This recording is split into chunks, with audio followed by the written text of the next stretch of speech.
Bonjour les amis, j'espère que vous allez bien. Aujourd'hui, on se retrouve pour une vidéo sur la vraie richesse. Mais tout d'abord, savez-vous ce qu'est la vraie richesse? Qu'est-ce qu'elle représente? Qui sont les riches? Que font-ils pour devenir riches? Une chose est sûre, c'est qu'on ne pourra pas parler de richesse sans parler de la pyramide du pouvoir.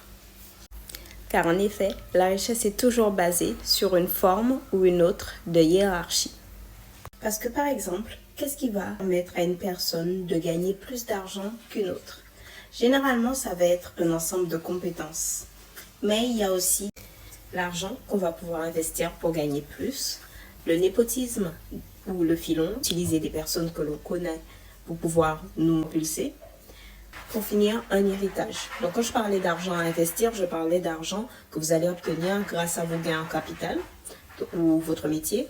Mais quand on parle vraiment de patrimoine, là on va parler de patrimoine soit familial, soit patrimoine acquis par soi-même. Ou bien sûr par ses compétences, ses connaissances intellectuelles ou ses talents.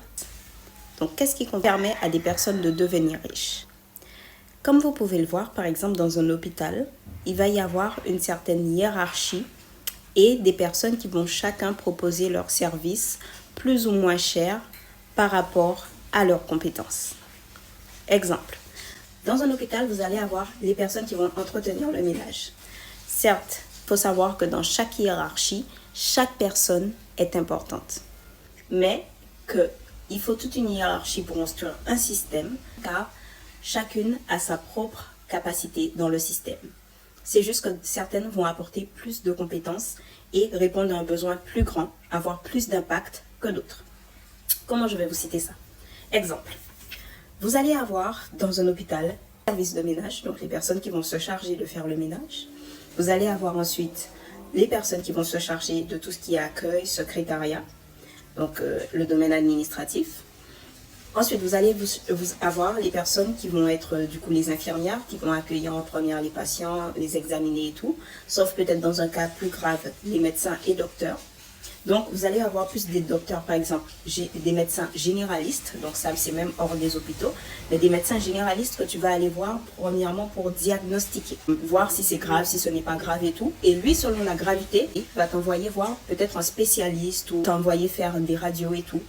Mais chacune de ces personnes, on va dire, a ses propres compétences, soit un peu plus basiques, on va dire un peu plus comme les infirmières qui vont s'occuper de la base, ou encore peut-être plus évoluées pour, on va dire, définir une maladie, voir ce qu'il y a exactement dans le cerveau d'une personne. Eux, ils ne vont pas avoir que de la théorie, ils vont avoir de la pratique comme les chirurgiens et compagnie, mais ils vont également savoir déterminer un problème qu'une personne qui n'a pas eu les mêmes cours ne pourra peut-être pas déterminer. Donc en gros, c'est ça la vraie hiérarchie de quelque chose. Ça va être des personnes, on va parler de la base. Par exemple, on va parler du domaine militaire. Les militaires, il va y avoir les marsouins qui eux vont être les personnes qui vont être formées. Ensuite, il va y avoir les premières classes qui vont commander un plus petit groupe de personnes. Ensuite, les caporaux-chefs qui vont commander toute une section, un plus gros groupe de personnes. On va avoir tout ce qui est capitaine, sergent et compagnie qui vont les capitaines qui vont commander plus une compagnie carrément. Les sergents qui vont commander plus une compagnie. On va avoir le général qui lui va diriger tout un camp. Vous allez voir que c'est un peu comme ça que ça fonctionne. Donc, vraiment, ça va être ça, en fait, la hiérarchie du succès. Ça va être plus vous avez d'impact sur un groupe de personnes, ou même sur une personne, hein, on va dire ça, plus vous aurez de l'argent que vous gagnerez par rapport à ça. Et pour diriger ces personnes, pour impacter ces personnes, il va y falloir y avoir un certain nombre de connaissances.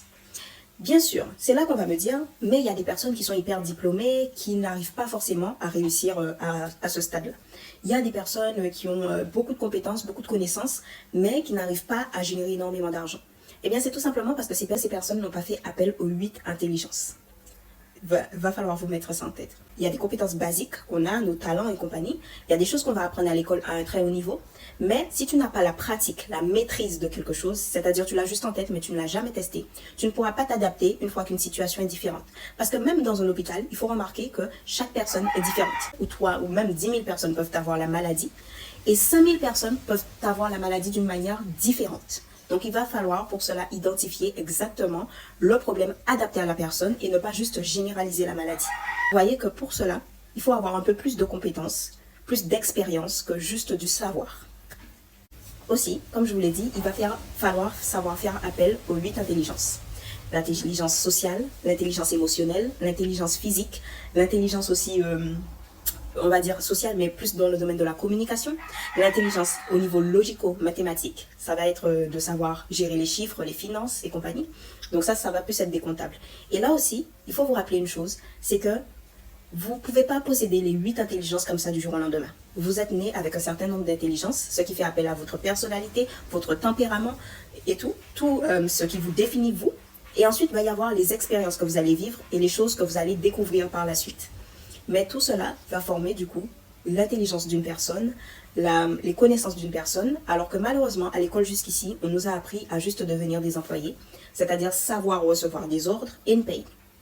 Le truc, c'est qu'on ne nous apprend plus vraiment à maîtriser. À l'école, on ne nous a pas vraiment appris à maîtriser des domaines, qui plus est des domaines utiles, pour pouvoir réussir dans sa vie de tous les jours. On ne nous a pas aussi expliqué, quand on fait de grandes études, pourquoi on les fait. C'est d'ailleurs pour ça que je dirais que les jeunes finissent par se désintéresser de l'école. On ne nous a pas expliqué pourquoi tu vas à l'école, tu apprends telle chose, tu apprends telle chose, tu apprends telle chose. On fait que te mettre dans une école, on te donne le cours, ça t'intéresse pas, tant pis pour toi.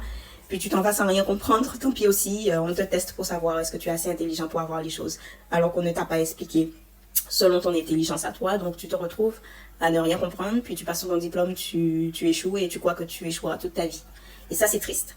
Chaque personne a un domaine adapté à lui, chaque personne a des connaissances adaptées à elle, une expérience qui va la mener à sa mission de vie propre, et ça, c'est le genre de choses que je trouve qu'on n'enseigne pas assez. Donc vous remarquerez que ces personnes, selon leur grade et selon leur niveau dans leur fameuse hiérarchie, dans la hiérarchie de leur domaine, gagnent plus ou moins de l'argent. Donc en gros, c'est quoi la richesse? Ou c'est quoi plus exactement une personne qui est riche? Une personne est riche à partir du moment où elle arrive à utiliser ses compétences ou son argent ou les connaissances, les personnes qu'elle connaît ou son travail, tout simplement, pour pouvoir réussir et impacter un maximum de vies. Donc, la richesse va dépendre du nombre de vies que vous allez impacter. Du coup, pour vous aider dans vos projets et votre réussite financière, j'ai créé